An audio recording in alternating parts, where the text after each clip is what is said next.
Liver and onions are a staple of true British grit. Generally, people feel one of two ways about them. They remember them as an old friend they want to come back, a reminder of the good old days, or as something they had to hide under their mashed potatoes at school, and something that still gives them nightmares to this day. Before the BSE crisis and a move away from eating organ meat, liver and onions was a British staple. Traditionally in the United Kingdom you would eat lamb liver, however you could also eat chicken, pork or beef liver as well. The cooking process usually involves sautéing the liver until soft, and then mixing it with cooked onions, or sometimes they'll be sautéed together.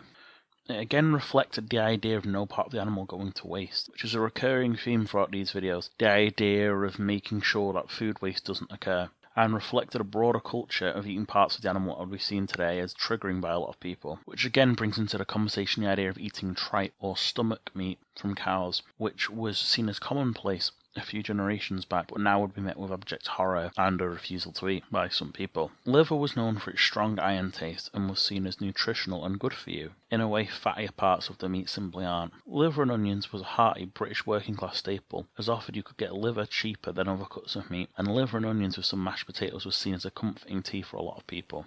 The version you had at home that your mum would cook for you was often much nicer than the version you could get in the British school system, where the liver would be served to you as a giant metallic tablet that would refuse to go down when you tried to swallow, whereas your mum seemed to know just how to saute it correctly, where it would be nice and soft whilst maintaining its hearty and rich flavour.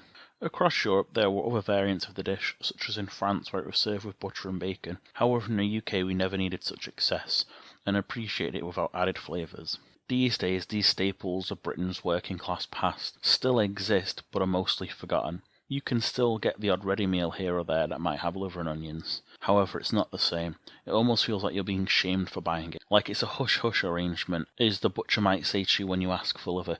Are you sure you wouldn't prefer some chops? Or maybe some nice sausages? It feels like liver and onions is the relic of a bygone age, and more it represents the idea of a Britain that just doesn't exist anymore. Scared away by offal, a generation seemingly abandoned the food of their forefathers overnight. No doubt one day soon this will be revived by a hipster bistro or gastropub, wherein they'll sell an unrecognisable form of the liver and onions that people ate for generations for £50.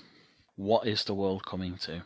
If you ate liver and onions as a kid, or if you remember fearing it being served up during your school dinner, then please share this with a friend who would remember that too. We're trying to preserve British cultural heritage through these videos about the food that made us and shaped our island. As always, like, share, comment and subscribe, and thank you for watching.